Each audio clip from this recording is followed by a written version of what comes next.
नमस्कार दोस्तों, स्वागत है आपका आपके अपने शो अनसुने गीत विद डॉक्टर विष्णु सक्सेना में, यानी मेरे साथ, जिसमें हम सुनाते हैं आपको उन कवियों के दिलों के वो गीत जिन्हें आपने हमेशा हास्य और ओज के आवरण में देखा है। तो चलिए शुरू करते हैं आज का सफर।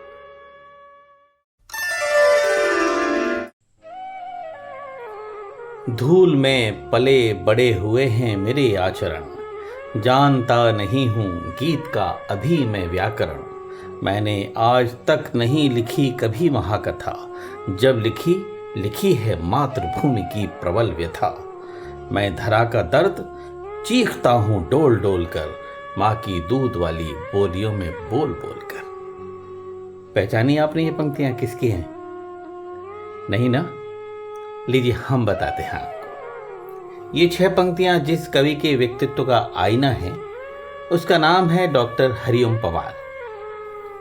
जिसने भी कविता के क अक्षर को पढ़ा है वो इस नाम से भी अच्छी तरह परिचित होगा और इनकी आग उगलती हुई दहाड़ से भी। उत्तर प्रदेश के जिला बुलंदशहर के गांव बटेना में एक किसान परिवार में पैदा होने के बाद पवार जी का गांव में मन नहीं लगा, तो आ गए ऐसे मेरठ में जहां ब्रिटिश राज्य से मुक्ति पाने की पहली चिंगारी भड़की थी। पढ़ाई में और तर्क वितर्क करने में दिमाग अच्छा था, तो पूरा फोकस पढ़ाई पर कर दिया। पहले वकालत खुद पढ़ी, फिर वकालत की सबसे बड़ी डिग्री लेने के बाद वकीलों को पढ़ाने का काम किया। तो ये तो रही पढ़ाई लिखाई की बात। अब दिखाते हैं आपको तस्वीर का दूसरा रुख।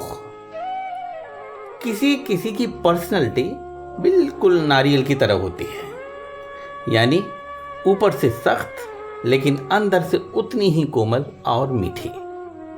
हरिओम पवार जी भी बाहर से जितने कठोर दिखाई देते हैं, उनके अंदर उतना ही एक छोटा सा नाजुक सा बच्चा हमेशा अटखेलियां करता रहता है। बड़ों के सम्मान और छोटों से प्रेम में कभी कोई कमी न रहे, इसका पूरा ख्याल रहता है उन्हें। इसीलिए अपने वाणी फाउंडेशन के माध्यम से बुजुर्ग और बड़े साहित्यकारों को पुरस्कार तथा गरीब बच्चों की मदद जैसे कामों में निरंतर लगे रहते हैं। मेरठ जैसी क्रांति धरा को अपनी कर्म भूमि बनाने वाले जिस शख्स को जब कोई अग्निधर्मा कवि माने, कोई वीर रस का हिमालय कहे, फिर वही शख्स अगर मंचों पर दावे से ये कहे कि वीर रस और हास्य रस किसी भी कवि सम्मेलनीय शरीर के अंग तो हो सकते हैं, पर आत्मा नहीं, आत्मा तो गीत ही है। तो उस शख्स के बारे में एक बार हमें नए सिरे से सोचना होगा। इसलिए मैंने जब उनको बहुत नज़दीक से पढ़ा तो पाया कि हरिओम पवार जैसे हिमालय से आंसुओं की एक ऐसी बेबस नदी निकलती है जो अपने किनारों को तोड़ नहीं पाती। उनके अंदर से हर दम स्नेह का एक ऐसा झरना फूटता रहता है जिससे वो खुद ही भीगते रहते हैं। वसीम बरेलवी साहब ने क्या खूब कहा है। मुझे लगता है शायद पवार जी के लिए ही ये शेर कहा है। शेर कुछ यूं है कि वैसे तो एक आंसू ही बहाकर मुझे ले जाए, ऐसे कोई तूफान हिला भी नहीं सकता। तो आइए आज कुछ इसी तरह की उनके अंदर बहती हुई शांत शीतल कलकल करती हुई आत्मवेदना की इस आंसुओं की नदी में आपको अवगाहन कराता हूं।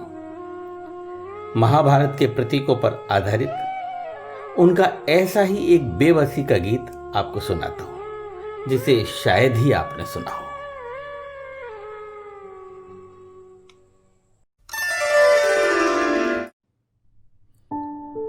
हर मानव के सर गोवर्धन, हाथों में अर्जुन के रथ है, आँखों में खारे सागर है, आँखों में खारे सागर है, मन में कई महाभारत हैं हर मानव के सर गोवर्धन, हाथों में अर्जुन के रथ हैं। पहला बंद देखिएगा। इच्छाओं के कुरुक्षेत्र में हर एक भीष्म का प्रण घायल है, हर सीने में लाक्षागृह है, अधर अधर पर कोलाहल है। संघर्षों की समर भूमि में हमसे पूछो हम कैसे हैं। काल चक्र के चक्रव्यूह में हम भी अभिमन्यु जैसे हैं, हम भी अभिमन्यु जैसे हैं। और बची पहचान हमारी, और बची पहचान हमारी, कोने फटे हुए से खत हैं, आँखों में खारे सागर हैं, मन में कई महाभारत हैं, हर मानव के सर गोवर्धन, हाथों में अर्जुन के रथ हैं। अगला बंद देखिएगा, बहुत खास बंद है और बहुत ही प्यारा।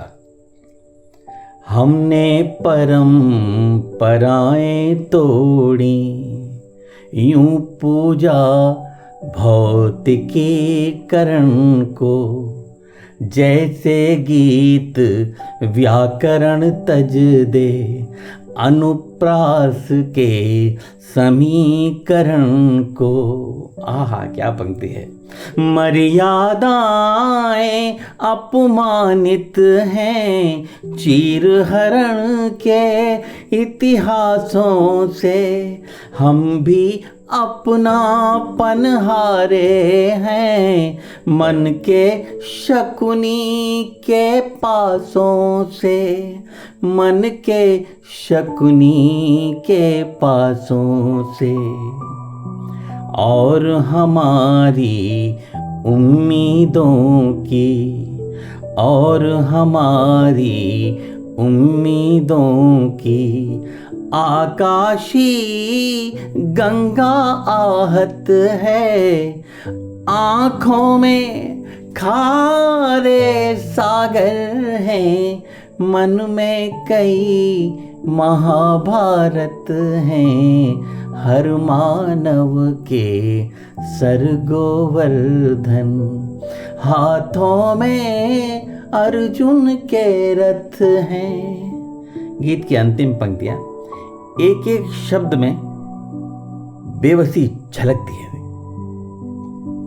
एक कुंवारा तन अपराधी, रण में अर्जुन करण लड़े हैं, हम भी अपने पाप छुपाकर कुंती जैसे मौन खड़े हैं।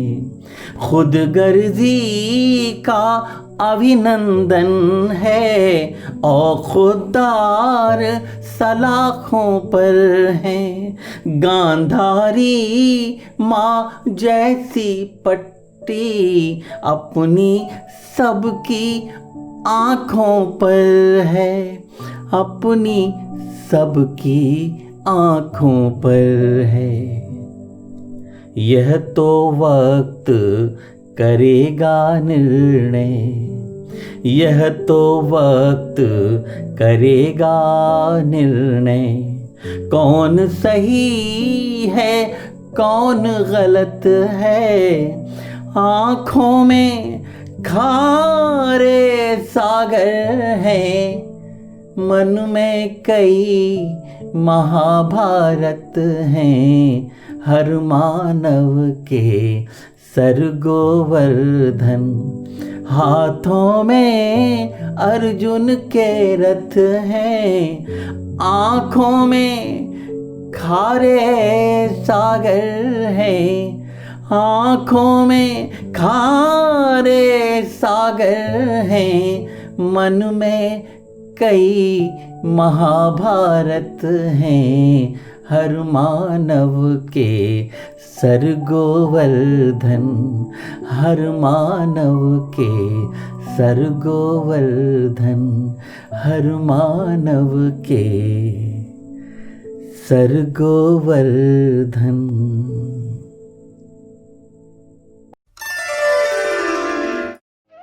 तो आज की कड़ी में बस इतना ही। जल्दी ही मिलते हैं अगली कड़ी में फिर एक नए हास्या ओज के कवि के खूबसूरत गीत के साथ, जिसे सुनकर आप कह उठेंगे वाह, ये तो हमने कभी सोचा भी नहीं था। तब तक के लिए नमस्कार, खुश रहिए, स्वस्थ रहिए। और हाँ, आपको ये कार्यक्रम कैसा लगा हमें अपने कमेंट्स से बताते रहिएगा।